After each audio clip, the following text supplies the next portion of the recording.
আসসালামু আলাইকুম রহমতুল্লাহি ওয়া বারাকাতুহু। আজকে হচ্ছে মাদ্রাসার পঞ্চম শ্রেণীর প্রশ্নমালা 19 91 পৃষ্ঠার ঐকিক নিয়ম চ্যাপ্টারের। তো এখন 12 নম্বর প্রশ্নটি সমাধান করব। আর 12 নম্বর প্রশ্নটি হচ্ছে, কোন মাদ্রাসার ছাত্রাবাসে 300 জন ছাত্রের 15 দিনের খাবার আসছিল, ওই খাদ্যে 10 দিনে কতজন ছাত্রের চলবে? যেহেতু অঙ্কটা সমাধান করব এজন্য লিখে নিয়েছি সমাধান। প্রশ্নে যেহেতু চাইছে কতজন, অর্থাৎ ছাত্র সংখ্যা হচ্ছে বের করতে বলেছে, এজন্য ছাত্র সংখ্যা হাতের ডান পাশে রাখবো আর হচ্ছে দিনটা হচ্ছে বাম পাশে রাখবো। তো প্রথম লাইনটা সাথে লিখবো এভাবে, 15 দিনের খাদ্যে ছাত্র চলবে 300 জন।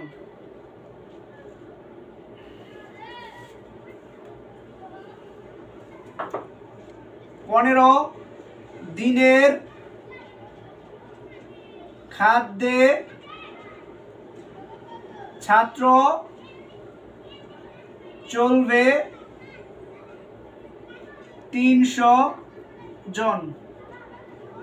তারপর নিচে লিখবো, সুতরাং একদিনের খাদ্যে ছাত্র চলবে, একদিনের খাদ্যে ছাত্র কিন্তু বেশি জন চলবে। তো যেহেতু বেশি জন চলবে তাহলে কি করতে হবে, গুণ দিতে হবে। 300 গুণ এই 15টা ডান পাশে লিখবো, পরে জন দিব, পরে নিচে সুতরাং দিয়া এখানে হচ্ছে 10 দিনে চাইছে, তো এখানে লিখবো হচ্ছে 10 দিনের খাদ্যে ছাত্র চলবে। তো এখানে প্রথমে যা আছে সেটা লিখে নিব, 300 গুণ তারপর 15, নিচে একটা দাগ দিব। তো নিচে লিখবো হচ্ছে, এখানে 10 ছিল, এই 10টা নিচে লিখে দিব। এখন হচ্ছে একদিনের খাদ্যে ছাত্র যতজন চলবে, 10 দিনের খাদ্যে কিন্তু ছাত্রটারও কম চলবে, তাইলে কি করব, ভাগ লিখব। এখন এই 10 দিয়ে 300 কে ভাগ দিব,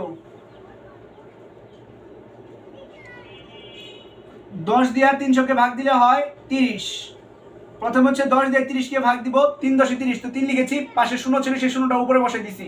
তো 10টা এখানে কেটে দিয়েছি আর এখানে উপরে 300টাও কেটে দিয়েছি। তো উপরে থাকে হচ্ছে 30 আর এখানে থাকে হচ্ছে 15। তো মাঝখানে যেহেতু গুণ চিহ্ন আছে, 30 দিয়ে 15 কে গুণ দিব। তো এখন সমান চিহ্ন দিব। এখন ডান পাশে একটা শূন্য ছিল, এখানে কিন্তু নাই, তো শূন্যটা লিখে নিয়েছি। তো শূন্যটা বাদ, যেহেতু শূন্যটা লিখছি, তো এখন থাকে 3 3 দিয়ে 15 কে গুণ দিলে 3 15 45। তো এখানে হচ্ছে 45 লিখে দিব। তার মানে দাঁড়ায় হচ্ছে 450। এখানে জন দিয়ে দিব, এখানেও জন লিখে দিব। আর শেষে লিখবো হচ্ছে উত্তর 450 জন। তো এটাই হচ্ছে 12 নম্বর অঙ্কটির সমাধান। এখন হচ্ছে 13 নম্বর অঙ্কটির সমাধান করব।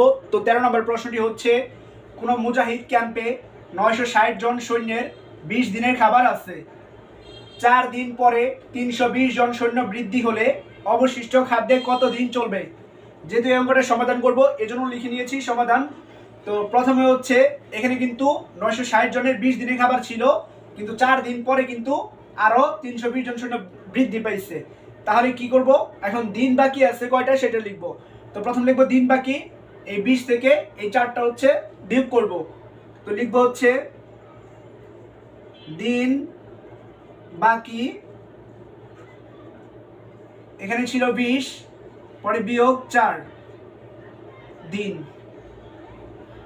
20 থেকে 4 বিয়োগ করলে হবে হচ্ছে 16 দিন, অর্থাৎ দিন বাকি হচ্ছে 16 দিন। এখন হচ্ছে আগে কিন্তু সৈন্য সংখ্যা ছিল 960 জন, 4 দিন পরে আবার 320 জন বাড়ছে, তো সৈন্য সংখ্যা বৃদ্ধি পাইছে। তো এখন লিখবো হচ্ছে 4 দিন পরে মোট সৈন্য, সুতরাং 4 দিন পরে মোট সৈন্য, আগে ছিল হচ্ছে 960, তো এখানে ব্র্যাকেট দিয়ে লিখবো হচ্ছে 960, তারপর যোগ চিহ্ন দিব। আর বৃদ্ধি পাইছে হচ্ছে 320 জন, যেহেতু বৃদ্ধি পাইছে তো যোগ করব। তো 320 ছিল, তো 320 লিখবো, শেষে জন লিখবো। এখন হচ্ছে যোগ করব, একক হচ্ছে 0 আর এখানে একক হচ্ছে 0, 0 0 যোগ করলে হয় 0, দশক 2 দশক 6, 2 আর 6 যোগ করলে হবে হচ্ছে 8, শতকের ঘরে 3, এখানে শতকের ঘরে 9, 3 আর 9 যোগ করলে হবে 12, অর্থাৎ 1280 জন। 4 দিন পরে মোট সৈন্য হবে 1280 জন। এখন হচ্ছে 960 জন সৈন্যের খাবার আছে লিখবো 16 দিন, কারণ দিন বাকি ছিল কত, 16 দিন ছিল, 4 দিন বিয়োগ করছিলাম। যেহেতু প্রশ্নে চাইছে হচ্ছে কত দিন, অর্থাৎ দিনটা বের করতে হবে, তো দিনটা হচ্ছে হাতের ডান পাশে রাখবো, আর জনটা হচ্ছে বাম পাশে। তো এখন সাজা লিখবো হচ্ছে 960 জন সৈন্যের খাবার আছে 16 দিনের। 960 জন সৈন্যের খাবার আছে 16 দিনের। তারপর হচ্ছে একজন সৈন্যের খাবার আছে, এটা কিন্তু বেশি হবে, তো বেশি হইলে গুণ হয়। তো এই 16 সাথে 960 গুণ দিব 960, কারণ একজন সৈন্য কিন্তু অনেক দিন খাবারটা খাইতে পারবে সে। এখন লিখবো হচ্ছে মোট সৈন্য আছে 1280 জন। তো লিখবো হচ্ছে 1280 জন সৈন্যের খাবার আছে। 1280 জনের কিন্তু খাবারটা কম দিনের থাকবে। তো এখন হচ্ছে ভাগ করতে হবে। তো প্রথমে যেটা ছিল সেটা হচ্ছে উপরে লিখবো 16 গুণ এই 960, এই লাইনটা পুরোটাই লিখেছি উপরে, আর এই 1280 যাবে নিচে। তো 1280, তারপর হচ্ছে ডট দিয়ে দিব। এখন হচ্ছে কাটাকাটি করব। তো কাটাকাটি মানে হচ্ছে ভাগ করা। তো প্রথম হচ্ছে এই 0 আর এই 0 কেটে দিব। এখন তারপরে হচ্ছে এই 16 দিয়ে কিন্তু 128কে ভাগ যাচ্ছে। তো 128কে 16 দিয়ে ভাগ দিলে হয় হচ্ছে 8, 8 16 হয় হচ্ছে 128। তাহলে পাবো কিভাবে? 16কে 8 দিয়ে গুণ দিব, আর 6 8 48 8 হাতে আছে হচ্ছে 4, 8কে 8 8 4 হয় হচ্ছে 12, 128। তো 16 দিয়ে যদি 128কে ভাগ দিয়ে ভাগফল পাবো হচ্ছে 8। এখানে 8 দিয়ে গুণ দিয়েছিলাম 16কে, তো 128 পাইছি, তার মানে ভাগফলটা 8 হবে। এখন নিচে থাকে হচ্ছে 8, এই 8 দিয়ে হচ্ছে উপরে 96কে ভাগ দিব। তো 8 12 96, তো 96টা কেটে দিব আর উপরে লিখবো 12। এখন নিচে কিন্তু আর অবশিষ্ট কিছুই থাকে না, উপরে থাকে শুধু 12। তো নিচে লিখবো হচ্ছে সমান 12 দিনের। তো যেহেতু জায়গা নাই, তো পাশে উত্তরটা লিখে দিচ্ছি। উত্তর 12 দিন। তো এটাই হচ্ছে 13 নম্বর অঙ্কটির সমাধান। এখন হচ্ছে 14 নম্বর অঙ্কটির সমাধান করব। তো 14 নম্বর প্রশ্নটি হচ্ছে 15 খানা পত্র ডাকে পাঠাতে 30 টাকা লাগে, ওইরূপ 35 খানা পত্র ডাকে পাঠাতে মোট কত টাকা লাগবে? তো যেহেতু অঙ্কটার সমাধান করব, তো লিখে নিয়েছি সমাধান। তো এখানে কিন্তু দেখুন চাইছে হচ্ছে কত টাকা, অর্থাৎ টাকার পরিমাণটা চাইছে। টাকাটা তাহলে হাতের ডান পাশে রাখবো, আর হচ্ছে পত্রখানা হচ্ছে বাম পাশে রাখবো। তো এখানে প্রথম লাইনটা সাথে লিখবো হচ্ছে এভাবে, 15 খানা পত্র ডাকে পাঠাতে লাগে 30 টাকা। 15 খানা পত্র ডাকে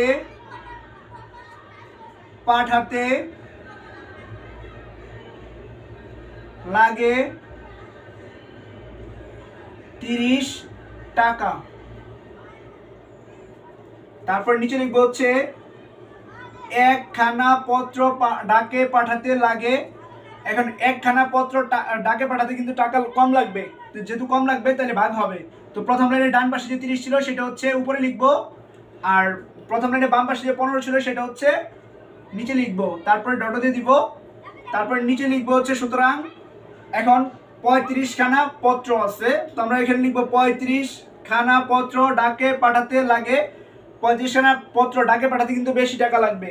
তো কি করবো, একটা দাগ দিব, উপরে 30 ছিল 30টা লিখে নিব, আর নিচে 15 আছে 15টা লিখবো, আর উপরে হচ্ছে গুণ দিব, আর এই 35টা হচ্ছে উপরে চলে যাবে, তারপরে ডট দিব। এখন গুণ এবং 35টা উপরে যাওয়ার কারণ হচ্ছে একখানা পত্র ডাকে পাঠাতে যত টাকা লাগবে 35 খানা পত্র কিন্তু ডাকে পাঠাতে আরো বেশি টাকা লাগবে। যেহেতু বেশি টাকা লাগবে গুণ হবে উপরেরটার সাথে। এখন কাটাকাটি করবো, এই 15টা কিন্তু 30কে ভাগ যায়, 15 দোকানে 30, তো ভাগফল হয় 2, নিচে কিন্তু আর কিছু অবশিষ্ট থাকে না। এখন 2 দিয়ে 35কে গুণ দিব, 35 দোকানে 70, অর্থাৎ 70 টাকা। তো শেষে লিখবো হচ্ছে উত্তর 70 টাকা। তো এটাই হচ্ছে 14 নম্বর অঙ্কটির সমাধান।